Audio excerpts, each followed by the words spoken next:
வணக்கம் மக்களே. இன்னைக்கு நம்ம புத்தகம் பேசுகிறதுல எந்த புக்கை பற்றி பேச போகிறோம்னு பார்த்தீங்கன்னா வாடிவாசல். கண்டிப்பாக இந்த பேரை கேட்டோன்னே தெரியும். நிறைய பேர் இதை பற்றி கேள்விப்பட்டிருப்பீங்க, சில பேர் கேள்விப்படாமல் இருப்பீங்க.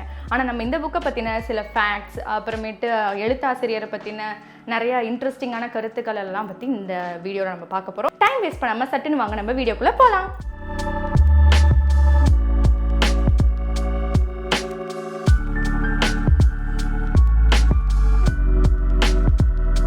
காளைக்கும் மனுஷனுக்கும் இருக்க ஒரு போராட்டம் தான் வாடிவாசல். இது சீசு செல்லப்பாவோட குறுநாவல்களுள்ள ஒன்று தான் இந்த வாடிவாசல். இந்த வாடிவாசல்ன்ற பேரை கேட்கும் போதே உங்களுக்கு நிறைய பேருக்கு தெரிஞ்சிருக்கும்.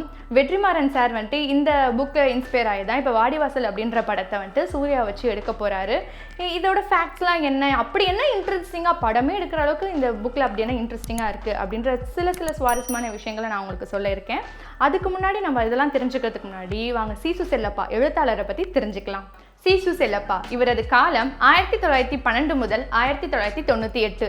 இவர் எந்த ஊரில் பிறந்தாருன்னு பார்த்தோன்னா மதுரை மாவட்டத்தில் இருக்க வத்தலகுண்டுல பிறந்திருக்காரு. இவர் சிறுகதை, நாவல், மொழிபெயர்ப்பு, கவிதைகள், விமர்சனம் சொல்லிட்டு நிறைய எழுதியிருக்காரு. அது மட்டும் இல்லாமல் சந்திர உதயம், அப்புறம் தினமணி போன்ற இதழ்கள்லையுமே உதவி பேராசிரியராக பணியாற்றியிருக்காரு. இவரோட வாழ்க்கை சாதனை அப்படின்னால என்ன சொல்கிறாங்கன்னா, இவர் வந்துட்டு எழுத்து இதழ் அப்படின்னு ஒரு இதழை வந்துட்டு நடத்திட்டு வந்தார். அது வந்துட்டு பெரிய எக்கனாமிக்கலாக ரொம்பவுமே கஷ்டப்படுற நேரத்தில் கூட அதை கைவிடாமல் 12 வருஷத்துக்கு அவர் விடாமல் அந்த இதழில் வந்துட்டு கண்டினியூ பண்ணியிருக்காரு. அதுவே இவரோட பெரிய சாதனை அப்படின்னு சொல்லிட்டு குறிப்பிடத்தக்கதாக சொல்கிறாங்க. அப்புறம் இவர் வந்துட்டு பரிசு, புகழ், பணம் இது எதுக்குமே மயங்காத ஒரு எழுத்தாளர் அப்படின்னுமே ரொம்ப சிறப்பாக சொல்கிறாங்க இவரை பற்றி. இவருக்கு எது ரொம்ப பிடிக்கும் அப்படின்னு பார்த்தீங்கன்னா ஃபோட்டோகிராஃபி. அந்த ஃபோட்டோ எடுத்து வச்சுக்கிறதுனா இவருக்கு ரொம்ப பிடிக்குமா. ஸோ நிறைய ஃபோட்டோஸ்லாம் எடுத்து வச்சுருக்காங்க அப்படின்னு சொல்கிறாங்க. அப்புறம் தமிழில் வந்த ஜல்லிக்கட்டு பற்றிய நூல்களில் வாடிவாசல் இந்த நூல் தான் வந்துட்டு முதல் படைப்பு அப்படின்னு சொல்கிறாங்க. சரி வாங்க இப்போ நம்ம அந்த கதை என்ன சொல்லுதுன்னு ஷார்ட் அண்ட் ஸ்வீட்டாக பார்த்துருவோம். அந்த கதையில் வந்துட்டு சீசு செல்லப்பா என்ன சொல்ல வராரு அப்படின்னா, மனிதனுக்கும் மிருகத்துக்கும் இருக்க ஒரு போராட்டம் எப்படி மனித போராட்டமாக மாறுது அப்படின்றத ரொம்ப அழகாக சீசு செல்லப்பா சொல்லியிருப்பாரு. ஸ்டார்டிங்கில் அந்த தாத்தா கேரக்டரை இன்ட்ரடியூஸ் பண்ணும் போது ஆகட்டும், பிச்சியை இன்ட்ரடியூஸ் பண்ணும் போது ஆகட்டும், அப்புறம் இன்னொரு கேரக்டர் பிச்சியோட மச்சான் ஆகட்டும், இவங்கெல்லாம் வரது எப்படி, அவங்கெல்லாம் எப்படி பேசிக்கிறாங்க, அதுலேருந்து அந்த 3 பேத்துக்குள்ளே எப்படி ஒரு நட்புறவு உண்டாகுது. அப்புறம் அந்த தாத்தா வந்துட்டு மருதுக்கும் பிச்சிக்கும் வந்துட்டு எப்படி அந்த காளைகள் அடக்கிற அந்த நேர்த்தியான சில விஷயங்களை சொல்கிறாரு. அது எல்லாமே ரொம்ப நேர்த்தியாக வந்துட்டு சீசு செல்லப்பா எடுத்துகிட்டு போயிருப்பார். அதுக்கப்புறமேட்டு ஜமீன்தாரை பற்றி அவர் சொல்கிறதாகட்டும், ஜமீன்தாரை வந்துட்டு ஊர் மக்கள் வந்துட்டு எப்படி பார்க்குறாங்க அப்படின்றது எல்லாமே ரொம்ப அழகாக காட்டியிருப்பார். ஜமீன்தாரோட பெருமையான காளையை பற்றி ரொம்ப அழகாக சொல்லியிருப்பார். காளை அப்படின்றத வந்துட்டு ஒரு மனுஷனுக்கு ஒப்பிட்டு, ஒரு ராட்சச மனுஷனுக்கு ஒப்பிட்டு வந்துட்டு அவர் அழகாக சொல்லியிருப்பார். ஏன்னா அது அங்கே நிற்கிறது வந்துட்டு பிச்சிக்கு முன்னாடி நிற்கிறது வந்துட்டு காளையாக சொல்லியிருக்க மாட்டார், அது ஒரு மிருக உருவத்தில் இருக்கிற ஒரு மனுஷனாக சொல்லியிருப்பார். ரொம்ப அழகாக அவர் வந்துட்டு எழுத்து நடையில் ரொம்ப அழகாக கொண்டுட்டு போயிருப்பார். நம்மளுமே அது நின்று பார்க்குற மாதிரி இருக்கும். அதுக்கப்புறம் கடைசியில் கதை எப்படி முடியும் அப்படின்னா, பிச்சி வந்துட்டு கடைசியில் என்ன பண்ணுறான், காளையை அடக்குனானா. ஏன்னா காளை தான் ஜமீன்தாரோட பெருமையாகவே இருக்கும், அதை யாராலையும் அடக்க முடியாது, அது வந்துட்டு ரொம்ப பெருமையான இது அப்படின்னு அவரோட அந்த பெருமையை, அந்த கௌரவத்தை, அந்த அகங்காரத்தை எப்படி பிச்சி அடக்குனானா இல்லை அடக்கலையா, இதனால் என்ன விளைவுகள் வருது அப்படின்றத ரொம்ப அழகாக கிளைமேக்ஸ் வந்துட்டு கண்டிப்பாக சொல்லி ஆகணும். ஏன்னா கிளைமேக்ஸில் நான் அது எதிர்பார்க்கல அப்படி ஒரு ட்விஸ்ட்டை. அந்த மாதிரி ரொம்ப அழகாக கொடுத்துருந்தாரு. ஜமீன்தாரோட கோபம் எப்படி வெளிப்படுது அப்படின்றதையும் அழகாக சொல்லியிருந்தார். ஒரு மனுஷனுக்குள்ளே இருக்க மிருகத்தனத்தை எப்படி அழகாக அவர் கொண்டுட்டு வந்திருந்தார். மனுஷனுக்குள்ள மிருகத்துக்கும் மனுஷனுக்கும் நடக்கிற ஒரு போரில் கடைசியில் எப்படி மனுஷனுக்குள்ளே இருக்க மிருகம் வெளியே வருது அப்படின்றத ரொம்ப நேர்த்தியாக சொல்லியிருந்தார் சீசு செல்லப்பா. வாடிவாசல் இந்த குறுநாவல் 1959 வெளியிடப்பட்டது. சீசு செல்லப்பா வந்துட்டு இந்த வாடிவாசல் குறுநாவலை வந்துட்டு எழுத்து அப்படின்ற ஒரு பத்திரிக்கையில் தான் வெளியிட்டார். அப்போ அந்த பத்திரிக்கையோட சப்ஸ்கிரைபர்ஸ்லாம் இருப்பாங்க இல்லையா, வாடிக்கையாளர்கள்லாம் இருப்பாங்க இல்லையா, அவங்களுக்கு ஃப்ரீயாகவே படிக்கிறதுக்கு கொடுத்தாரு. அப்புறம் அவங்க எல்லாரும் படித்து பிரபலமாக வந்துட்டு நிறைய பேருக்கு அதை பற்றி தெரிஞ்சதுக்கப்புறமேட்டு வாசகர்களோட கவனத்தை வந்துட்டு ரொம்பவுமே ஈர்த்துச்சுன்னு தான் சொல்லணுங்க இந்த வாடிவாசல் புஸ்தகம்.